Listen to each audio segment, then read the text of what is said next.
I wanted to do a quick update and say a huge thank you to everyone subscribed to the channel and supporting me on this journey so far over on Patreon. As many of you already know, I'm sharing the full project for a small fee on Patreon and not putting all of my thoughts and experiences out publicly on YouTube, because this is a highly individualized journey of understanding through esoteric spiritual teachings, and this channel is not a debating ground on reality or designed to push any beliefs upon anyone. That's not what I'm about. This is simply an exploration of ideas and thinking that I'm doing with my dad. If this is beneficial to anyone, or they decide they want to hear more and follow along with the lessons we're working through, then that choice can be left to them. So for those of you new to this channel, I'm James, I'm 32 years old, and I've had a fairly unconventional upbringing in terms of the belief or thinking system that I've grown up with. So my dad, Nick, is a spiritual counselor and psychotherapist, and together with my mum, set up the Centre for Inner Peace in the UK, which was my childhood home. So I was surrounded by many kind of new thought principles, frequent workshops, seminars and groups that took place, which were attended by very kind and loving people that were always met me with a very positive attitude and a genuine interest in my thinking and my mind, really. At the heart of all of this new age thinking was A Course in Miracles, something that my dad has taught to hundreds of students over the last 40 years. I'm now working through the 365 lessons of A Course in Miracles workbook. If you're wondering if it's too late in the year to join in with this, it's not. Technically, this April is the start of the true year, and there is no better time to start than now. So I've now started a Substack alongside the existing YouTube channel and Patreon, which have both been running since the start of 2026. So if you are considering starting now, Substack may be the best place to follow my journey on. One of the personal reasons I've opted to use both Patreon and Substack as platforms for this project is they are generally more distraction-free by not having or relying on algorithmic feeds to kind of trap your attention. They also don't put advertising all over my work as a creator. This does come at a small cost to you, but massively helps support me. The nice thing as a user is that you can log on to those platforms with the intention of doing the lesson and practice for the day, and not be pulled into the kind of endless content that exists on other social media platforms, much of which is kind of no longer created by humans. Anyway, I was introduced to many ideas in the course, really kind of through osmosis, very early in my life, from the age of 3. My parents kind of left me to develop my own more general understanding, have my own experience of life and the world, and didn't create any pressure to kind of look at the course. It was completely left to my own curiosity, which they believe is exactly how everyone should come to it. So why now for me? I'm a dad myself now, and my first daughter is reaching a pivotal age in her questioning, understanding, and communication around life concepts. For a long time, as a filmmaker, I've wanted to document my dad's thinking and beliefs about the world, and come to understand him better myself. So as well as this, leaving his legacy for my children to hear what their pops thought and taught throughout his life, this is kind of how this project was born. I'm now working through the workbook of A Course in Miracles with my dad in a series of podcasts under the project title Awakening in the New Earth, abbreviated to AITNE. The title for this project really is about my psychological journey in seeing the world differently, which I'm sure everyone would agree is really necessary for us to do mentally at this challenging point in history. So, what is the course, in my understanding, now that I'm over 90 lessons in? Well, A Course in Miracles is Western Christian mysticism that meets Eastern mystery traditions like Buddhism, resulting in many esoteric perspectives that draw close parallels to Gnosticism and could, by today's standards, be read as non-duality principles. But to caveat that, the work seems to go beyond these two. This is a practical course. Like other spiritual paths, it is not about believing, but understanding. It is not about worship, but practice. The course calls this the way, the truth, and the life. So on a psychological level, it really gets you to think about your thinking and consider your existing beliefs, and challenges you to unlearn the things you think you know. So I've found I'm feeling more creative and inspired as a result of doing the regular practices. My approach to the interpretation of much of the teachings in the workbook is to bring the Christian language into the modern context of kind of quantum or consciousness and maybe even spiritualist perspectives, which all exist within the teachings already, but may have been inaccessible to people not brought up in the Christian faith. This is hugely helpful for me as someone who hasn't read the Bible cover to cover, been a churchgoer, or ever really felt any desire to be a religious person. The first hurdle, though, for any student is the fact the author of this book, clinical psychologist Helen Schuckman, professor of psychology at Columbia University, New York, who was an atheist in the 1960s, believed that all of this work was channeled from Jesus, Yeshua, or Christ consciousness, if you like. So if you can reach that level of open-mindedness to accept there may be an otherworldly teacher you could be learning from, then this book could be profoundly transformative for you. So for me, this idea that consciousness is non-local and possibly exists as a field underpinning our material universe is now something explored in quantum physics, particularly in what some would determine as a post-materialist scientific paradigm.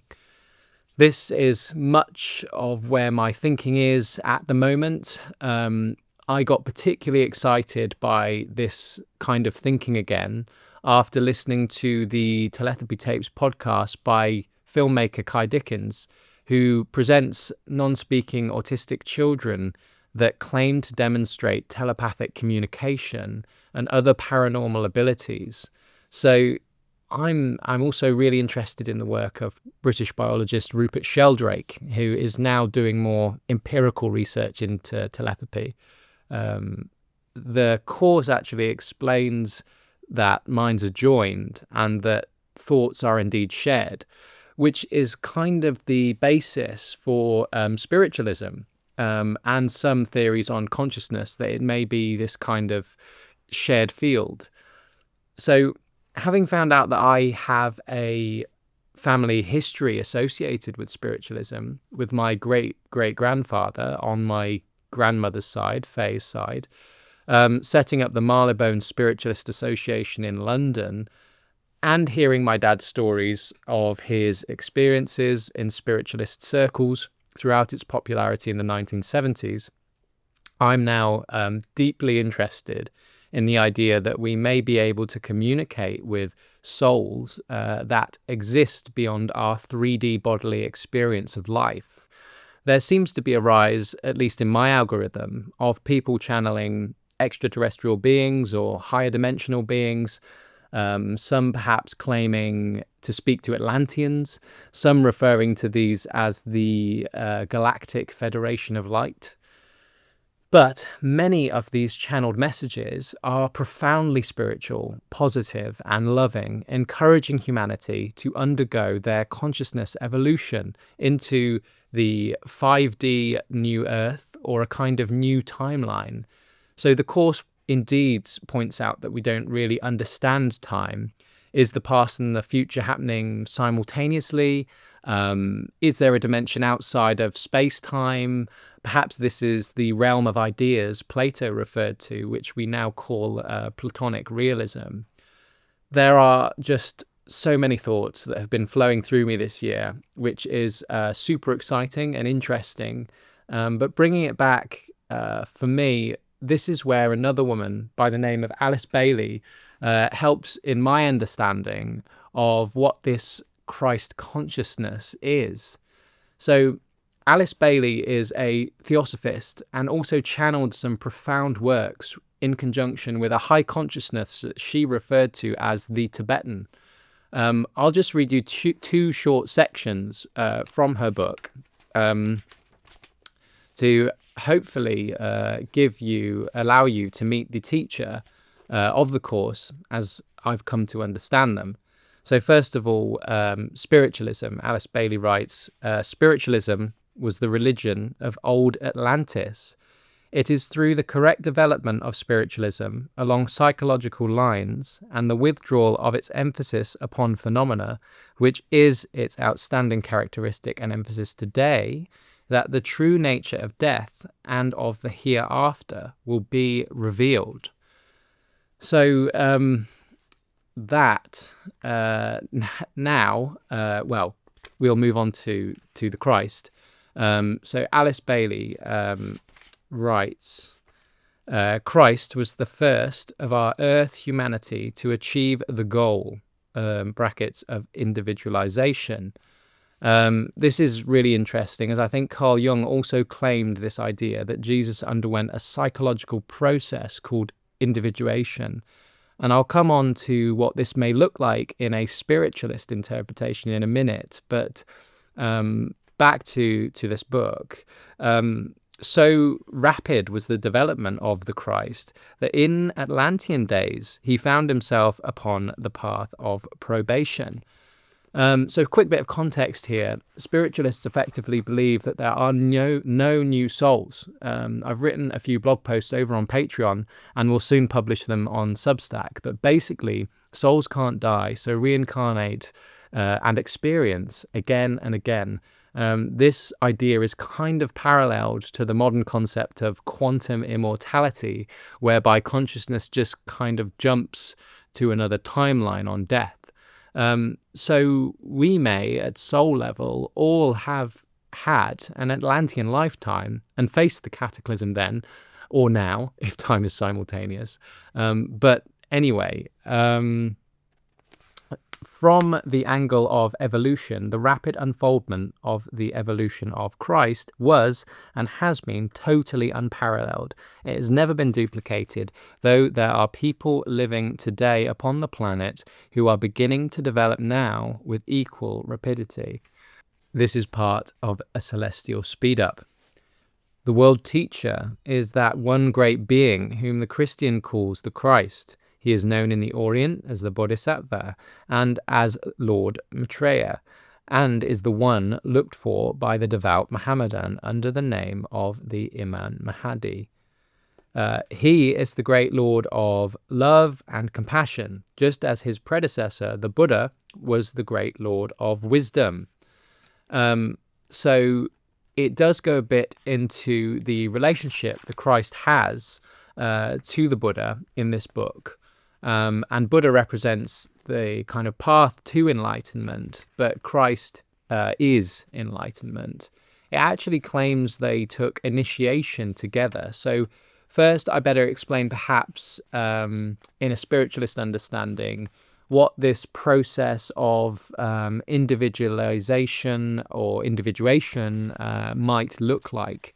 The Course also teaches the idea you are not a physical 3D body. You are an immortal soul, light body, and consciousness itself. So anyway, Alice Bailey, with the Tibetan, explains we kind of exist in 3 states: the physical, the astral, and the auric, which all come together in your real body, an etheric body or spirit form, the true self. So really, individualization in this context would be becoming conscious or knowing yourself at all 3 states you exist in, and fully embodying these 3 states by taking initiation at each level of consciousness to fully realize what you are. I'll just read a short note that Alice Bailey makes here. The Tibetan has asked me to make clear that when he is speaking of the Christ, he is referring to his official name as head of the hierarchy. The Christ works for all men, irrespective of their faith. He does not belong to the Christian world any more than the Buddhist or the Mohammedan or any other faith. There is no need for any man to join the Christian church in order to be affiliated with Christ. The requirements are to love your fellow men, lead a disciplined life, recognize the divinity in all faiths and all beings, and rule your daily life with love. That really encapsulates how the writing feels in the course and in its lessons and guidance. There is a bit more to this that Dad and I go into on the podcast, but I hope that's given you an insight into what I'm doing and if this might be something you're interested in following and supporting. There are links to both the Patreon and the new Substack in my bio, which have all the same content on, same price. The only difference is that Substack is running now 3 months behind, so it is perfect for anyone starting their journey now. But please pick the platform that suits you best. As always, thank you so much for taking the time to hear this exploration of ideas today. I am not claiming to believe anything or stating that any of this is true. I would always urge everyone not to take anything too literally. I'm just really enjoying having deep conversations with my dad about the great mystery of existence. I personally think, as a society and a collective, if you will, we are in a consciousness catharsis and shedding some very low-level consciousness, the collective shadow or collective unconscious, Carl Jung might say, which will actually result in the average experience of life to be at a much higher level of thinking, understanding, and approaching each other. We must do this really by being our authentic self, which is what I'm trying to embody this year. I believe that is the awakening in the new earth. I wish you all the best on your own path to yourself.